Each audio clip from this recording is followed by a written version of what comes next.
Hi friends, welcome to For You Tamila YouTube channel. இந்த வீடியோல NCL நிறுவனத்துல இருந்து ரிலீஸ் ஆயிருக்க நியூ ஜாப் நோட்டிஃபிகேஷன் பத்தி தான் பார்க்க போறோம்.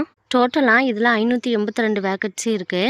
10th படிச்சவங்க அப்ளை பண்ற மாதிரியும் நிறைய போஸ்டிங் கொடுத்திருக்காங்க. இந்த நோட்டிஃபிகேஷன்ல ஃப்ரெஷர்ஸ் அப்ளை பண்ற மாதிரி நிறைய போஸ்டிங் கொடுத்திருக்காங்க. இந்த ஜாப்க்கு அப்ளை பண்றதுக்கு லாஸ்ட் டேட் வந்து மே 1ஆம் தேதி வரைக்கும் கொடுத்திருக்காங்க. நோட்டிஃபிகேஷன் பற்றி ஃபுல் டீட்டெயிலாக பார்ப்போம். இந்த நோட்டிஃபிகேஷன் பார்த்தீங்கன்னா நார்த்தன் கோயல்ஃபீல்டு லிமிட்டட்லேருந்து ரிலீஸ் பண்ணியிருக்காங்க. இது வந்து ஜென்ரல் கவர்மெண்ட்டோட நிறுவனம் தான்.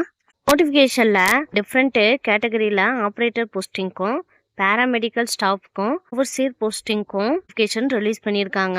இதில் டோட்டலாக 582 வேகன்சி இருக்குது. டோட்டல் வேகன்சியாக போஸ்டிங் வைஸாகவும் கேட்டகரி வைஸாகவும் பிரித்து கொடுத்துருக்காங்க. குவாலிஃபிகேஷன் அண்ட் எலிஜிபிலிட்டி பார்த்தீங்கன்னா dumper operator, grader operator, dozer, crane operator, loader operator இந்த போஸ்டிக்கெல்லாம் வந்து நீங்கள் 10th பாஸ் பண்ணியிருந்தாலே போதுமானது. பின்ன லைசன்ஸும் வச்சுருக்கணும்னு சொல்லியிருக்காங்க.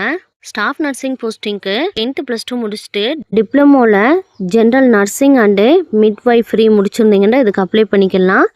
பின்ன வந்து ஸ்டேட் நர்சிங் கவுன்சிலில் ரெஜிஸ்ட்ரேஷன் பண்ணியிருக்கணும்னு சொல்லியிருக்காங்க. ஒவ்வொரு போஸ்டிங்க்கு தகுந்த மாதிரி எஜுகேஷன் குவாலிஃபிகேஷன் வேரி ஆகுது. உங்கள் குவாலிஃபிகேஷனுக்கு தகுந்த மாதிரி போஸ்டிங் இருக்கான்னு செக் பண்ணிக்கோங்க.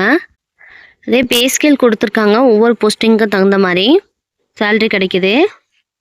Age limit and age relaxation பார்த்தோம்னா 18லேருந்து 30 வயசுக்குள்ளே இருக்கவங்க அப்ளை பண்ணிக்கலாம். ஏஜ் ரிலாக்ஸேஷன் கொடுத்துருக்காங்க. அப்பர் ஏஜ் லிமிட்லேருந்து ஒவ்வொரு கேட்டகரிக்கும் ஏஜ் ரிலாக்ஸேஷன் கொடுத்துருக்காங்க. அப்ளிகேஷன் ஃபீஸ் வந்து SC, ST, ESM, BWBD departmental கேண்டிடேட்க்கு வந்து கிடையாது. அதர்ஸ் வந்து 1180 ரூபா பே பண்ணுற மாதிரி இருக்கும். செலெக்ஷன் ப்ராசஸில் கம்ப்யூட்டர் பேஸ்டு டெஸ்ட் வந்து கண்டக்ட் பண்ணுவாங்கன்னு சொல்லியிருக்காங்க. இதுக்கு வந்து நெகட்டிவ் மார்க்கு கிடையாது. ஜென்ரல் இன்ஸ்ட்ரக்ஷனில் ஒரு கேண்டிடேட் வந்து ஒரு போஸ்டிங்க்கு தான் அப்ளை பண்ண முடியும்னு சொல்லியிருக்காங்க.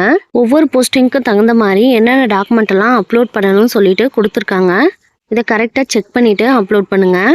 Operator, staff nurse, pharmacist, technician இதே மாதிரி ஒவ்வொரு போஸ்டிங்க்கும் தகுந்த மாதிரி என்னென்ன டாக்குமெண்ட் எல்லாம் அப்லோட் பண்ணணும்னு சொல்லியிருக்காங்க. ஆன்லைன் எக்ஸாமினேஷனோட சிலபஸ் கொடுத்துருக்காங்க. இதுலேயும் பார்த்தீங்கன்னா ஒவ்வொரு போஸ்டிங்க்கும் தகுந்த மாதிரி சிலபஸ் கொடுத்துருக்காங்க. இந்த ஜாப்க்கு ஆன்லைனில் மட்டும்தான் அப்ளை பண்ண முடியும். அப்ளை பண்ணுறதுக்கு லாஸ்ட் டேட் வந்து மே 1ஆம் தேதி வரைக்கும் கொடுத்துருக்காங்க. Thank you friends. உங்களுக்கு இந்த ஜாப்க்கு அப்ளை பண்ணுறதுக்கு இன்ட்ரெஸ்ட்டும் எலிஜிபிளும் இருந்தால் அப்ளை பண்ணுங்கள். உங்களுக்கு இந்த வீடியோ பிடிச்சிருந்தா லைக் பண்ணுங்கள். உங்கள் ஃப்ரெண்ட்ஸ் அண்ட் ரிலேஷனுக்கு ஷேர் பண்ணுங்கள். இதுபோல் ஜாப் நோட்டிஃபிகேஷன் தெரிஞ்சுக்கிறதுக்கு நம்ம சேனலை சப்ஸ்கிரைப் பண்ணி வச்சுக்கோங்க. தேங்க்யூ.